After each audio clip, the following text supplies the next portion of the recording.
know about these people is actually they were part of the same family, and they were gathering around one figure that was the pater familiae, or the householder, and he was the one that gave the name to the family.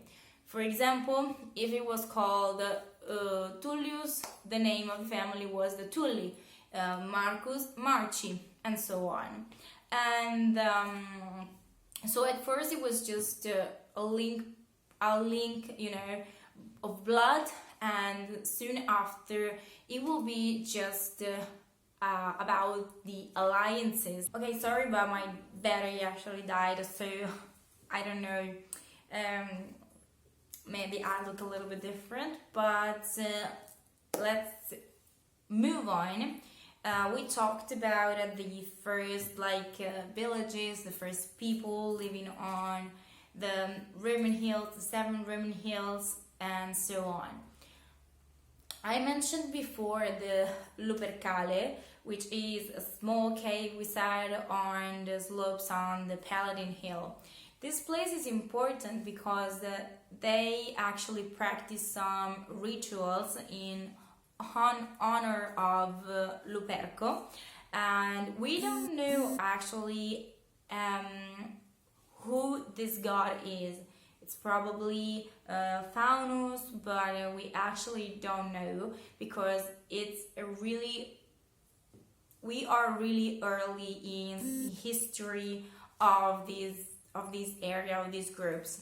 The important thing is that the name Luperco, it's actually it comes actually from lupus, which is the wolf in Latin, and these were rituals in honor of this god to ask him to protect the livestock. And what's important is that these rituals were purification rituals, and they occurred in the middle of February. You have to think about this. The wolf, it's a very important figure in Rome's history, because the female wolf is actually in the legend of Romolo and Remo, and it's the one that gave that actually breastfed them. But again, we're not talking about this, we're not talking about the legend, but just the legend comes from something, and this place is actually really connected to this legend. The fact that we have these rituals practiced actually means that these people were more organized than before, and they were gathering around the religion.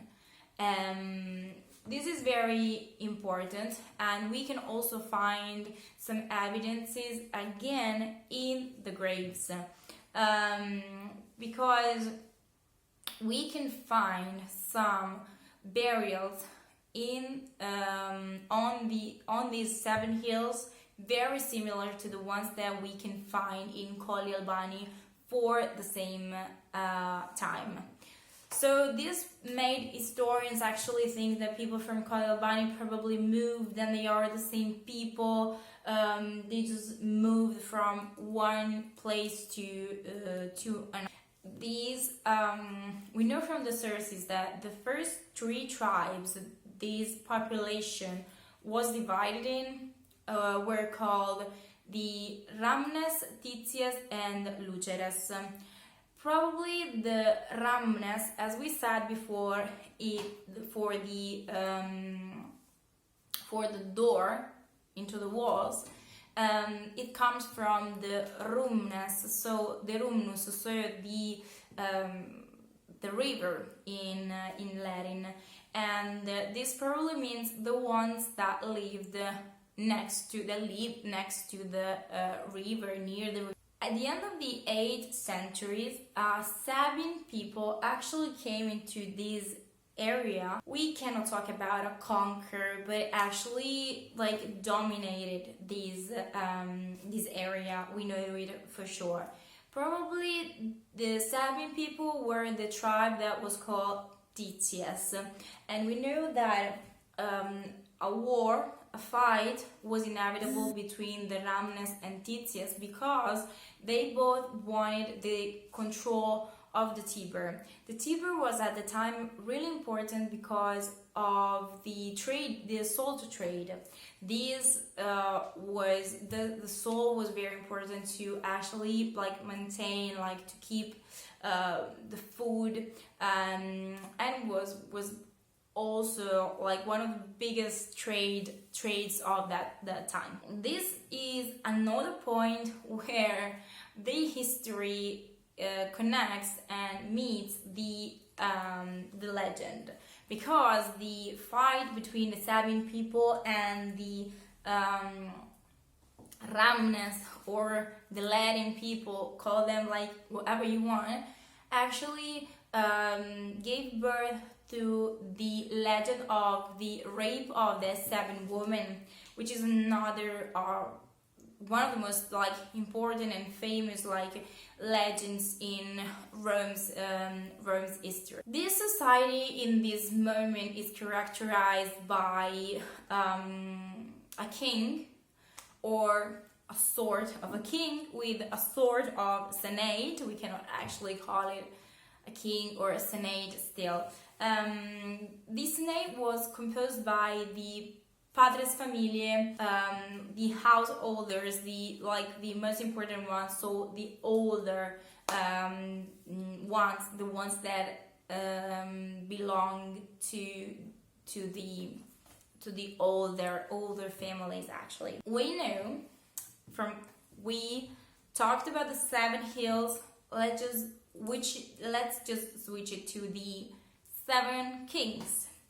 The first part of the Roman history is characterized by the monarchy. So we have the 7 kings, and then we have the republic. So the first 4 were probably Sabine.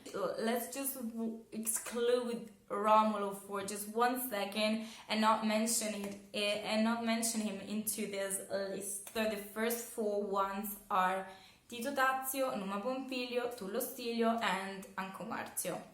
What makes us think that they were Sabine people? The fact that they have double names, like Tito Tazio.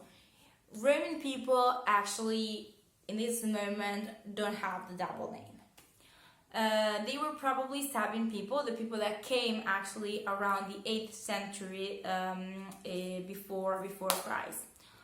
What do we know about these kings? We know that Tullo Stilio actually waged a war against the people from Alba Longa, and this means that they actually, they could actually organize a war, they could actually had some military knowledge. And the Ancomartio actually conquered the area that is the mouth of the Tiber, which is very important, as we said, for the salt trade. How was the army organized? We call it the Curiata organization. Actually, these 3 tribes were divided into 30 curiae. There were 10 curiae for every tribe, and at this time Rome had an army of 3,000 infantrymen and 300 knights, which is actually like, it makes you think probably that these are very low numbers, but for that time actually they are very, very, very big numbers. Rivers in Rome's history are really important, and this is the moment when the first stable bridge was actually built by Ancomartio. These rivers were the borders of the city, of the first inhabited area.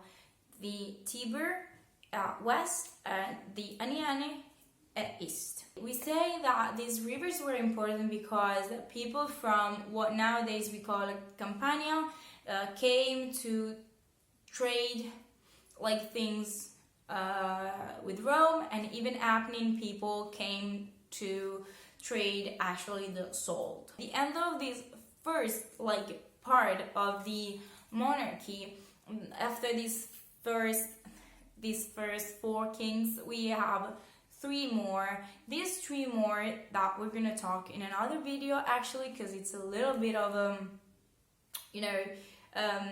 bigger question.